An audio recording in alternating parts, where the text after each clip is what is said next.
How to see your Instagram password. Hey everybody, welcome back to Official Help Desk. In today's video, I'm going to show you how you can see or view your Instagram password. So without any further ado, let us get started. Head over to your Instagram app and make sure that you are logged into your account.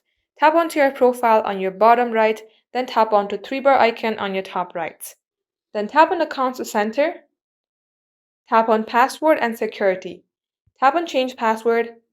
Tap onto your profile. You can only update your password if you know your current password.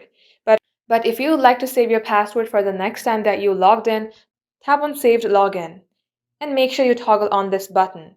If you do so, Instagram will remember your account information for you on this device. Now here's a cool trick of how you can actually view your password. Open up your Google Chrome and at the top search bar, type in instagram.com. Tap on three-dot icon and make sure that you have checked the box that says desktop site. If you have saved your Instagram login credentials, you will be able to see it right here.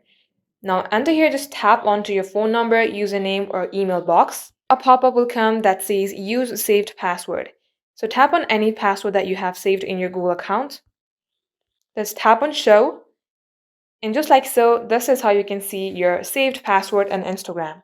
So that is all for today's tutorial. If you would like to see more videos on this topic, then do comment down below and we will get back to you soon with more tutorials like this. In the meantime, what you can do is like this video and subscribe to our channel. Also, don't forget to hit the notification bell to never miss an update from us. Lastly, thank you very much for watching the video till the very end. We will catch you up in our next upload.